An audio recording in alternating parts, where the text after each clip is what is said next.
Friend, good morning. मैं आज चर्चा करने वाला हूँ कॉन्ट्रैक्ट पर प्रतिफल से संबंधित, जो कि मेंस के लिए बहुत ही इम्पोर्टेंट है, या पीसीजे हो या अदर जुडिशरी एग्ज़ाम जो अदर स्टेट के होते हैं उसके लिए बहुत ही इम्पोर्टेंट टॉपिक है। मैं इस पर चर्चा करूँगा। खासकर आप लोग मेरे साथ बने रहें। ऑनलाइन क्लासेस स्टडीज पर अभी तक आप चैनल हमारे सब्सक्राइब नहीं किए हैं तो हमारे चैनल को सब्सक्राइब कर लें। बेल आइकन घंटी प्रेस करने पर मैं कोई वीडियो डालूंगा आप उसको नोटिफिकेशन प्राप्त हो जाएगी। दोस्तों, मैं ज़्यादा समय नहीं लेते हुए मैं अपने टॉपिक पे चर्चा करता हूँ, प्रतिफल। अब प्रतिफल की परिभाषा क्या है? कंसिडरेशन है। ये कंसिडरेशन की डेफिनेशन जो क्या कहता है, प्रतिफल विभिन्न विद्वानों ने अपने अपने शब्दों में परिभाषित करने का प्रयत्न किया है। यानी कई विद्वानों ने जो है प्रतिफल को परिभाषित करने का प्रयत्न किया है।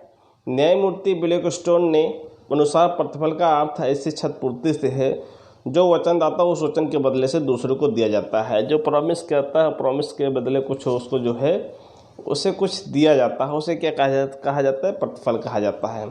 वहीं फेडरक पोलक के अनुसार प्रतिफल ऐसा मूल्य है जिससे दूसरे व्यक्ति को वचन क्रिया में किया जाता है। यानी प्रतिफल जो है ऐसा मूल्य है जिसे दूसरे व्यक्ति का वचन क्रिया किया जाता है। ठीक, अब इसकी डेफिनेशन देखते हैं। डेफिनेशन जो है प्रतिफल की, भारतीय संविधान अधिनियम की धारा 1872 की धारा 2D के अनुसार जबकि वचनदाता की वांछा पर वचन ग्रहता या कोई अन्य कुछ कर चुका है। पहली बात है, जब वचनदाता की वांछा पर वचन ग्रहता या अन्य कुछ कर चुका है या करने से विरत रहा है। क्या है? कर चुका है या करने से विरत रहा है, या करता है या करने के प्रवृत्त रहता है, या करता है या करने की प्रवृत्त रहता है, या करने के प्रवृत्त रहने का वचन देता है। करने का या करने के रहने का कहा का वचन देता है, तो ऐसे कार्य या प्रवृत्ति या वचन को क्या कहा जाता है? प्रतिफल। एक बार फिर से आप रीड कर ले, बहुत इंपॉर्टेंट है ये। इसका डेफिनेशन आपको रटना है। ये डेफिनेशन आपको लिखेंगे तभी आपको फुल नंबर मिलेगा। ये डेफिनेशन आपसे पूछा जा सकता है, इंटरव्यू तक पूछा जाता है कि बताइए कंसिडरेशन का क्या आप कॉन्ट्रैक्ट पढ़े हैं? कहेंगे जी सर मैं कॉन्ट्रैक्ट रीड किया हूँ। अच्छा, कॉन्ट्रैक्ट का डेफिनेशन के प्रत्यय क्या हम आप देखें, कंसिडरेशन का आप डेफिनेशन बता दीजिए। तो अगर ये आपको कड़ी याद है तो आप अच्छे स्कॉलर्स होंगे, अच्छे व्यक्ति में गिने जाएंगे जब आपको ये पकड़ होनी चाहिए। ये पूरे तरीके से आपको इसकी डेफिनेशन याद होनी चाहिए। एक बार फिर रीड कराता हूँ। जब वचनदाता की वांछा पर, किसके? वचनदाता के जो वचन दे रहा है उसकी इच्छा पर वचन ग्रहता या कोई अन्य कुछ कर चुका हो या करने विरत रहा हो, या करता हो या करने के प्रवृत्त रहता हो, या करने से प्रवृत्त रहने का वचन देता हो, तो ऐसे कार्य या प्रवृत्ति या वचन उस वचन के लिए प्रतिफल कहलाता है। ठीक, अब प्रतिफल के लिए आवश्यक तथ्य है। परिभाषा के अध्ययन से किसी विधि प्रतिफल के लिए निम्न आवश्यक तथ्य होने चाहिए। पहले क्या है? प्रतिफल में वचनदाता के इच्छा पर दिया गया हो। प्रतिफल जो है वचनदाता के इच्छा पर दिया गया हो। संविधान अधिनियम की धारा 2D में दी गई परिभाषा इस बात पर जोर देती है कि कार्य या प्रवृत्ति होनी जो वचनदाता की वांछा पर की गई हो। यानी क्या कहता है संविधान 2D की परिभाषा में, इस बात पर जोर देता है कि कार्य या प्रवृत्ति ऐसी होनी चाहिए, जो वचनदाता की वांछा पर की गई हो। अर्थात जो कार्य वचनदाता की वांछा पर न की गई हो वहाँ प्रतिफल नहीं होता है। जो कि वचनदाता की इच्छा पर न की गई हो वहाँ प्रतिफल नहीं हो सकता है। ठीक, अब एक केस आया था दुर्गा प्रसाद बनाम बलदेव। किस केस का नाम है? दुर्गा प्रसाद बनाम बलदेव के वाद में वादी ने जिला कलेक्टर की इच्छा पर, किसकी? जिला कलेक्टर की इच्छा पर बाजार का निर्माण किया गया। प्रतिवादी ने उक्त बाजार में दुकान लिया और वचन दिया कि उसके द्वारा जो भी वस्तु उस बाजार में बेची जाएगी उसका कमीशन देगा। यानी कलेक्टर से क्या है, एक बाजार में मार्केट हुआ, उस मार्केट में उसने एक दुकान लिया। दुकान लेने के बाद में उसने प्रॉमिस दिया कि जो भी हम वस्त्र बेचेंगे उसका क्या देंगे, आपको कमीशन देंगे। परंतु प्रतिवादी ने उत कमीशन नहीं दिया। अब प्रतिवादी ने, डिफेंडेंट ने जो है वो कमीशन नहीं दिया। अब क्या कहा, वादी ने उत कमीशन के लिए प्रतिवादी के ऊपर वाद संस्थित किया। वादी ने वो कमीशन के लिए क्या हुआ, प्रतिवादी के पर क्या किया, वाद संस्थित किया। वादी द्वारा बाजार का निर्माण प्रतिवादी के वचन के प्रतिफल था। वादी द्वारा बाजार का निर्माण प्रतिवादी के वचन के लिए प्रतिफल था, परंतु बाजार निर्माण प्रतिवादी की इच्छा पर नहीं, क्या है, परंतु बाजार का निर्माण प्रतिवादी की इच्छा पर नहीं बल्कि कलेक्टर की इच्छा पर किया गया था। परिणाम स्वरूप ये विधि प्रतिफल नहीं था, कमीशन देने के लिए प्रतिवादी बंधनकारी नहीं था। अब इसका समझ में ही, मतलब एक बाजार में क्या है, किसकी इच्छा पर, जैसे कलेक्टर की इच्छा पर है ना, या किसकी इच्छा पर, कलेक्टर की इच्छा पर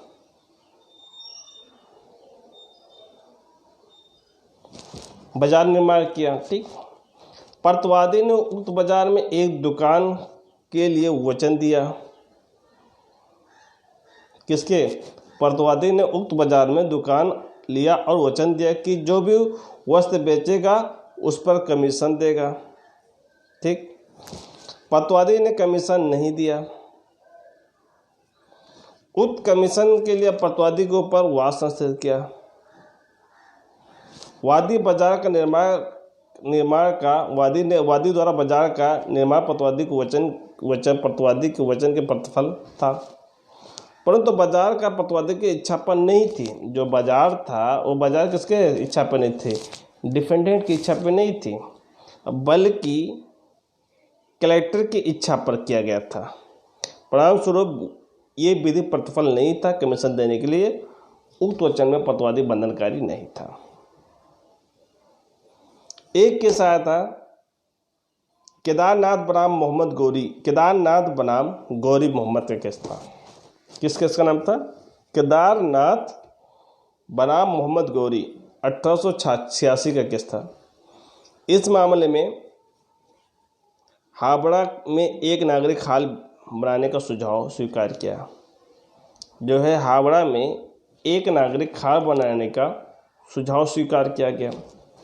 यदि पर्याप्त चंदा मिल सके, इस उद्देश्य के लिए हावड़ा नगर पालिका के कमिश्नर को सूची बनाकर चंदा इकट्ठा करने की कोशिश की। यानी पर्याप्त चंदा मिल सके, इसी उद्देश्य से हावड़ा नगर पालिका के कमिश्नर ने एक सूची बनाकर चंदा इकट्ठा करने की कोशिश की। काफ़ी लोगों ने चंदा दिया, जिसमें गौरी मोहम्मद भी थे, जिसने 100 रुपये का वचन दिया था। काफ़ी लोगों ने तो चंदा दे दिया, इसमें गौरी मोहम्मद थे, उन्होंने 100 रुपये देने का वचन दिया। ये देखते हुए कमिश्नर ने इमारत बनवा कर प्रारंभ कर दिया। जो कमिश्नर थे वो इमारत बनाने में प्रारंभ कर दिया। गौरी मोहम्मद ने अपना चंदा नहीं दिया। मोहम्मद गौरी जो थे उसने अपना चंदा नहीं दिया। उससे वसूलने के लिए वादी द्वारा वाद लाया गया। ठीक, अब उसे वसूलने के लिए केदारनाथ द्वारा क्या लाया गया, वाद लाया गया। न्यायालय ने वादी के पक्ष में फैसला देते हुए कहा, न्यायालय केदारनाथ के फेवर में फैसला देते हुए कहा कि वचन विश्वास रखते हुए और उसके आधार पर ठेकेदार का संविदा उसके निर्माण कार्य सौंपना था। यानी आपके प्रॉमिस पर वो विश्वास कर लिए कि आप पैसे देंगे, इसी विश्वास के तहत जो है ठेकेदार से संविदा हुआ और कार्य का प्रारंभ हो गया, तो वही वचन कंप्लीट होता है। और दायित्व उपगत करना मोहम्मद गौरी के लिए पर्याप्त प्रतिफल था, उसके परिणाम स्वरूप वचन गौरी मोहम्मद पर बंधनकारी था। ठीक, अब दूसरा देखते हैं, प्रतिफल वचन की रहता या अन्य किसी व्यक्ति द्वारा किया जा सकता है। प्रतिफल जो है वचन की रहता या अन्य किसी व्यक्ति द्वारा किया जा सकता है। संविदा अधिनियम की धारा 2 में दी गई प्रतिफल की परिभाषा का दूसरा मुख्य औसत तथ्य है कि जो कार्य प्रतिफल बनाना हो उसे वचन की रहता करे या अन्य कोई व्यक्ति। इसका तात्पर्य यह हुआ, जब संविदा के लिए प्रतिफल है तो इस बात का कोई महत्व नहीं होता है कि प्रतिफल किसने दिया, प्रतिफल किसने दिया। यानी कहने का मतलब ये है कि संविदा अधिनियम के धारा 2D में दी गई प्रतिफल की परिभाषा में दूसरा मुख्य आवश्यक तथ्य है जो कार्य प्रतिफल बनाना है उसे वचन ग्रहता करे या अन्य कोई व्यक्ति, जो वचन ग्रहता करे या कोई अन्य व्यक्ति। अब अन्य व्यक्ति में कोई भी आ सकता है। इसका ये तात्पर्य ये है जब संविदा के लिए प्रतिफल हो तो इस बात का कोई महत्व नहीं होता है कि प्रतिफल किसने किया। जब कोई कॉन्ट्रैक्ट में अगर कंसिडरेशन हो तो इस बात का इम्पोर्टेंस नहीं बनता है कि किसने दिए को कंसिडरेशन, ये नहीं बनता है। वचन ग्रहता भी दे सकता है, जो वचन है वचन ग्रहता दे सकता है। अगर वचन ग्रहता के आपत्ति न हो तो कोई अन्य व्यक्ति भी दे सकता है। इस सिद्धांत का प्रारंभ सर्वप्रथम जो है डटन बनाम पुले के केस में अपनाया गया था, जो 1667 में एक केस आता है डटन बनाम पुले में अपनाया गया था। इस वाद में एक व्यक्ति अपनी लड़की की शादी को कुछ नकद राशि देना चाहता था। इस वाद में एक व्यक्ति अपनी लड़की की शादी में कुछ नकद राशि देना चाहता था। इस उद्देश्य से उसने आंगन में खड़े पेड़ की लकड़ी बेचने का निश्चय किया। एक आंगन में खड़े हुए पेड़ है उसे बेचने का क्या किया, निश्चय किया। उसके लड़के ने पिता से कहा कि यदि ऐसा नहीं करोगे तो उसे अपनी बहन को 100 पाउंड देगा। अगर आप पेड़ नहीं काटेंगे, पेड़ नहीं बेचेंगे तो 1000 पाउंड हम देंगे। पिता ने पेड़ नहीं काटा। जब पैसे मिल जाएंगे तो पिता काहे पेड़ काटेंगे। परंतु उसका जो पुत्र अपनी बहन को 1000 पाउंड नहीं दिया, इनकार हो गया। यहाँ पर इसका पुत्र पैसे नहीं दिया। अब सवाल ये उठा कि लड़की और उसके पति ने ये धन वसूलने के लिए वाद दायर किया। पति और उसके पत्नी ने ये धन वसूलने के लिए एक सूट संस्थित किया और यह स्पष्ट किया कि लड़के ने ये वचन अपने पिता को दिया था कि पिता ने पेड़ न काटकर उसके लिए प्रतिफल दिया। पेड़ न काट के उसके लिए प्रतिफल दिया। लड़की ने तो ना तो संविदा की पक्षकार थी और ना ही प्रतिफल का उसका कोई योगदान था। जो लड़की है वो संविदा के लिए कोई पार्टी भी नहीं थी और ना ही उसका कोई भी योगदान था। संविदा अधिनियम का उद्देश्य केवल लड़की को पैसा दिलवाना था। कॉन्ट्रैक्ट का जो एक्ट है उसका जो पर्पज है केवल लड़की को पैसा दिलवाना था। ये अन्याय हो जाता कि पुत्र ने पैसे नहीं दी और पेड़ भी काटने नहीं दी। ये तो क्या होता जो है अन्याय होता कि पुत्र ने पैसे भी नहीं दिए और पेड़ भी नहीं काटने दिए। अतः उसे उत्तरदायी ठहराया गया और कहा गया कि संविदा का पक्षकार न होते हुए भी यह संविदा का उसको लाभ के लिए की गई हो तो उसे प्रवर्तित करवा सकता है, ये बताया गया है। अब एक इस केस में ट्यूडल बनाम इटकिंसन के केस में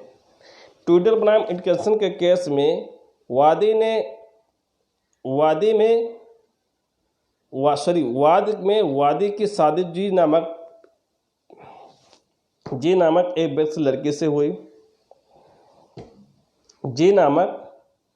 एक व्यक्ति लड़की से हुई।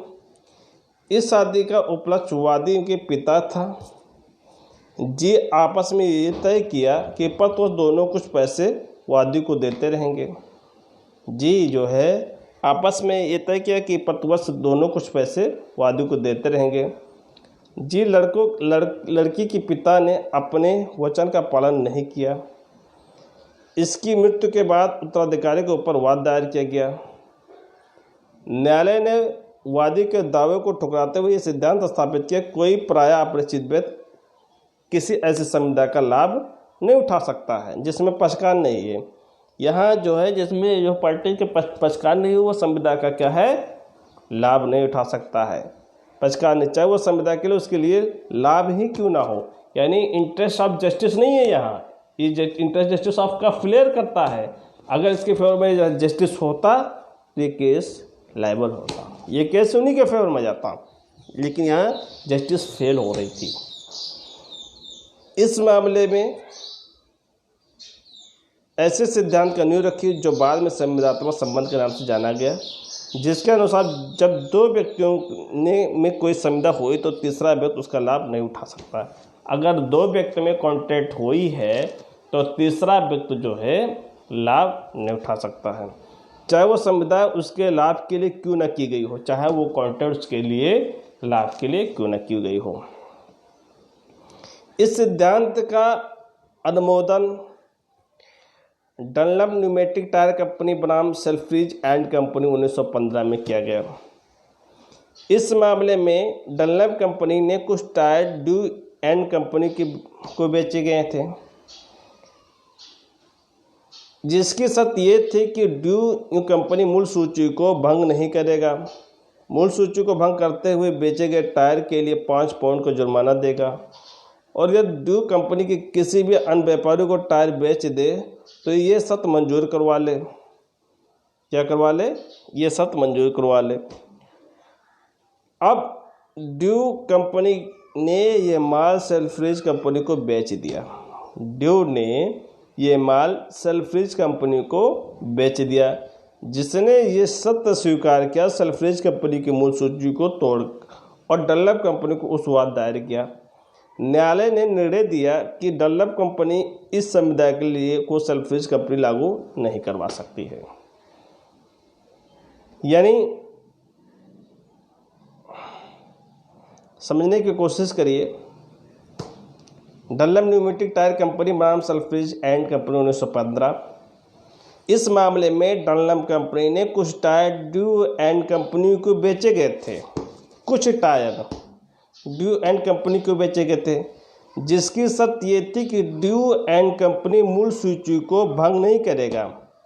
जो कंडीशन था कि आप उस जो प्राइस है उस प्राइस को आप ब्रीच नहीं करेंगे। मूल सूची को भंग करते हुए बेचे गए पत्र टायर के लिए 5 पाउंड का जुर्माना देगा। और जब मूल सूची जो ओरिजिनल सूची अगर आप वो ब्रीच करेंगे तो क्या है, आप जो है 5 पाउंड जुर्माना देंगे। यदि ड्यू कंपनी किसी अन्य व्यापारी को टायर बेचेगा तो उस शर्तों को मंजूर करवा ले। अगर ड्यू कंपनी किसी और व्यक्ति को टायर बेचेगा तो उस शर्तों को जो है 5 पाउंड जो जुर्माने का वो भी मंजूर करवा ले। ड्यू कंपनी ने ये माल सेल्फ्रिज कंपनी को बेचा। अब ड्यू ने एक दूसरे कंपनी को बेचा जिसने ये शर्त को स्वीकार किया। अब उसने उस कंडीशन को भी स्वीकार किया। सेल्फ्रिज कंपनी ने मूल सूची को तोड़ा, जो उसका मूल सूची था उस सूची को क्या भंग किया, और डनलप कंपनी ने उस पर वाद दायर किया। डनलप कंपनी ने क्या किया, एक सूट दायर किया। न्यायालय ने निर्णय दिया कि डनलप कंपनी इस समुदाय को सेल्फ्रिज कंपनी पर लागू नहीं करवा सकता है। यानी तीसरे व्यक्ति को जो है आप जो तीसरे व्यक्ति के ऊपर वाद नहीं ला सकते, उस पर परफॉर्मेंस नहीं करवाया जा सकता है। आपका क्या किसी आप जो है ड्यू कंपनी के ही से आप परफॉर्मेंस करवा सकते थे। ठीक, भारतीय उच्चतम न्यायालय ने ट्यूडल बनाम एटकिंसन में दिए गए सिद्धांतों को अपनाया। भारत के जो उच्चतम न्यायालय हैं कि अजनबी व्यक्ति पर किया गया संविदा के बारे में, तो उसमें क्या है, ट्यूडल बनाम एटकिंसन के केस को क्या है अपना लिया गया। एक के सहायता MC चाको बनाम स्टेट बैंक ऑफ ट्रावनकोर 1969 के मामले में highland bank state bank of Travancore overdraft के अंतर्गत कर्ज था, ऋणी था। क्या था? स्टेट बैंक ऑफ ट्रावनकोर का ओवरड्राफ्ट के अंतर्गत ऋणी था। एक M नामक व्यक्ति हाईलैंड बैंक प्रबंधक था। क्या था? M नामक व्यक्ति जो है हाईलैंड बैंक का प्रबंधक था। उसके पिता के ने ओवरड्राफ्ट के भुगतान के लिए प्रत्यभूत था। क्यों? उसके जो पिता हैं भुगतान के लिए क्या है, वो प्रत्यभूत गारंटी दी थी। के ने अपनी संपूर्ण संपत्ति अपने परिवार के सदस्यों को बांट दी। के ने जो है अपनी समस्त जो प्रॉपर्टी है वो क्या अपने परिवार के सदस्यों में बांट दी, और दानपत्र में कहा गया कि प्रत्यभूत के अंतर्गत यदि कोई दायित्व उत्पन्न होता है तो यह बैंक को चुकाएगा। उस संपत्ति में उसके हिस्से में आ रही थी। अब state bank of Travancore M के विरुद्ध दानपत्र जो है स्टेट बैंक ने ट्रावनकोर ने M के विरुद्ध दानपत्र के लिए शर्त लागू करने का प्रयास किया, परंतु वह असफल है। स्टेट बैंक ने दानपत्र में कोई पक्षकार नहीं था। जो स्टेट बैंक है दानपत्र का कोई पक्षकार नहीं था, नहीं शर्तों में का बाध था, और ना ही उसका उस देश जो है लाभ ले सकता था। अर्थात जो व्यक्ति संविदा में पक्षकार नहीं था उसे संविदा को परिवर्तित करा ही नहीं सकता है। ये बात थी इस केस में। अब हम देखते हैं अपवाद देखते हैं। न्यास तथा अथवा भार। पहली अपवाद है ए, न्यास अथवा भार।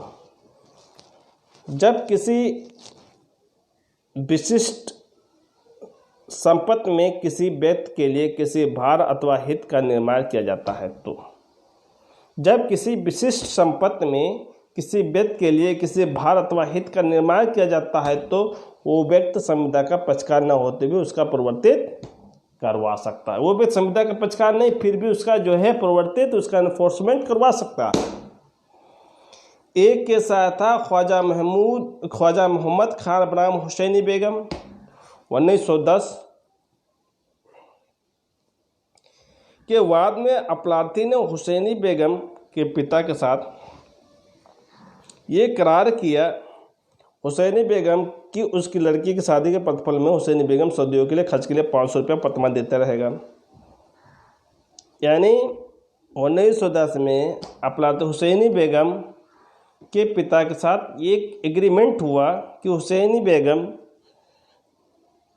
कि उस लड़के के शादी में प्रतिफल हुसैनी बेगम सदियों के लिए खर्च के लिए 500 रुपये का प्रतिमाह देता रहेगा। यानी सदियों खर्च के लिए जो है वो 500 रुपया प्रतिमाह देता रहेगा। एग्रीमेंट हो गया। उसने उस उद्देश्य के लिए कुछ संपत्ति भी भारित की, भी कुछ भी संपत्ति उसने देता रहा और ये कहा कि संपत्ति की आय से वो भुगतान वसूल कर सकेगी। जो संपत्ति की प्रॉपर्टी की आय है वो भी भुगतान से वसूल कर सकेगी। हुसैनी बेगम की ओर से उसके पति के बीच मतभेद होने के कारण हुसैनी बेगम घर छोड़ना पड़ा। जो है हुसैनी बेगम क्या है घर छोड़ना पड़ा और उसका भुगतान बंद कर दिया गया। हुसैनी बेगम खर्च के तौर पर 500 रुपया प्रतिमाह प्राप्त करने के लिए वाद दायर किया। न्यायालय ने निर्णय दिया कि चाहे संविदा में हुसैनी बेगम पक्षकार नहीं थी परंतु साम्य विधि के सिद्धांतों के अनुसार उसके पक्ष में किए गए भार परिवर्तित करा सकती है। यानी यहाँ इंटरेस्ट ऑफ जस्टिस देखा जाता है, साम्य सिद्धांत अपनाया जाता है। इस ग्राउंड से यहाँ उनको जो है परिवर्तित कराया जा सका। ये अपवाद है, तीसरे व्यक्ति को भी कराया जा सकता। एक के साथ था राणा उमानात बख्श सिंह बनाम जंग बहादुर 1938 केस में उसके पिता ने अपनी संपूर्ण संपत्ति का उत्तराधिकारी नियुक्त किया तथा कब्जा भी दे दिया। इसके बदले ए ने अपने पिता को वचन दिया कि बी को जो उसके पिता का आधर्मज पुत्र है उसके वयस्क होने पर आधी संपत्ति देगी। अगर वो मेजर हो जाएगा तो उसकी पूरी प्रॉपर्टी आधी प्रॉपर्टी क्या है देगी। उसने एक गांव भी देगा। न्यायालय ने निर्णय दिया कि इन परिस्थितियों में बी के पक्ष में उतने धन और गांव के लिए न्यास उत्पन्न हो गया था, इसलिए वहां संविदा का पक्षकार न होकर भी उसे क्या है परिवर्तित करा सकता था। ये बताया गया राणा उमानात बख्श सिंह बनाम जंग बहादुर 1938 के समय। दूसरा क्या कहता है विवाह बंटवारा तथा अनपारिवारिक अनुबंध। अब विवाह बंटवारा अनपारिवारिक उपबंध की बात करता है। जब किसी विवाह बंटवारा या अनपारिवारिक संबंध में कोई करार या अनुबंध किया गया है तो वो ऐसे करार या अनुबंध के आधार पर वाद ला सकता है। जैसे एक लड़की के पिता ने पतवादी के व्यक्ति के साथ विवाह करने का करार किया। यानी एक लड़की के पिता ने पतवादी व्यक्ति के साथ यानी पतवादी जो व्यक्ति है उसके साथ क्या करने का विवाह करने का एग्रीमेंट किया। लड़की के वयस्क होने पर इस संविदा भंग के लिए पतवादी परिवार ला दिया गया। इसी प्रकार दो भाइयों ने संपत्ति बंटवारा करते समय ये करार किया कि बराबर हिस्से में पैसे मिलाकर माँ के नाम से जमा करेंगे जिसके माँ अपने जीवन यापन कर सके। माँ इस संविदा को परिवर्तित करने का अधिकार दिया गया। ठीक, ये सब बातें हैं। अब सी क्या कहता है अब स्वीकृति और विबंध एक्नॉलेजमेंट और स्टॉपिल की बात करता है। जब किसी संविदा का अंतर्गत एक पक्षकार को किसी तृतीय व्यक्ति को कुछ देना हो, वो ऐसे तृतीय पक्षकार के प्रति अपने दायित्व अब स्वीकृति कर ले तो वो बाध्य होगा। अपने दायित्व को एक्नॉलेजमेंट कर ले तो क्या होगा, स्टॉप होगा, यानी बाध्य होगा। ठीक। एक केस आया था देशराज अर्श बनाम राम किसरैया 1952। इस केस में एक व्यक्ति अपना मकान बेच दिया, एक व्यक्ति ने अपना मकान बेच दिया, विक्रय मूल्य कुछ भाग क्रेता को के पास छोड़ दिया ताकि क्रेता उक्त विक्रेता को ऋण भुगतान कर सके। क्रेता ने विक्रेता द्वारा छोड़ी गई रकम, कुछ रकम क्रेता के लेनदार को दिया गया और वो सूचना भी दे दी कि रकम विक्रेता के पास छोड़ दी गई रकम में से विक्रेता उसमें उक्त रकम लेनदार के लिए ऋण अदायगी के रूप में है। और लेनदार ये भी विश्वास दिलाया कि विक्रेता ने उक्त लेनदार ऋण लिया, उस बाकी रकम वो शीघ्र ही भेज देगा। कहने का तात्पर्य एक बार फिर देखते हैं कि एक व्यक्ति ने अपनी मकान बेच दिया, ये है अपनी मकान जो है बेच दिया, ठीक,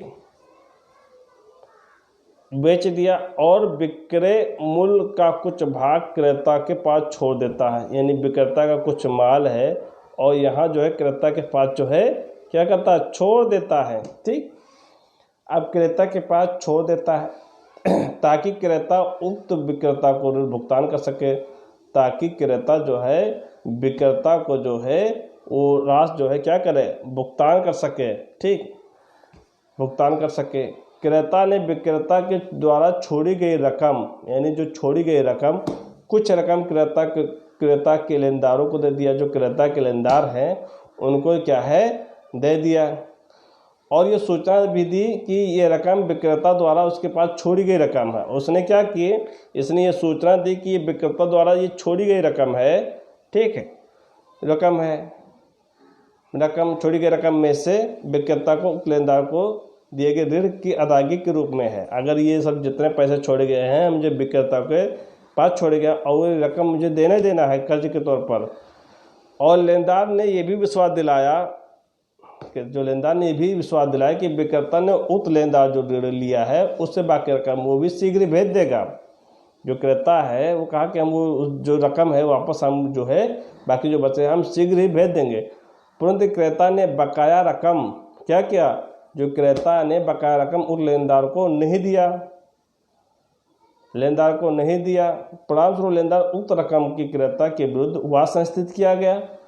न्यायालय ने निर्णय दिया कि क्रेता ने विक्रेता की लेनदार के अधिकार है। न्यायालय ने ये निर्णय दिया कि क्रेता ने विक्रेता के लेनदार के अधिकार को स्वीकार कर लिया और परिणामस्वरूप लेनदार जो है क्रेता से बकाया रकम वसूल करने के लिए वाद चला सकता है। ठीक, ये कहा गया। अब मैं दोस्तों यहीं से मैं अपने वीडियो को विराम लगाता हूँ और आप लोग से गुजारिश करता हूँ कि अगर हमारी वीडियो आप अच्छा लगे तो हमारे चैनल को सब्सक्राइब करें। थैंक यू, लाइक करें। अल्लाह हाफिज़, जय हिंद।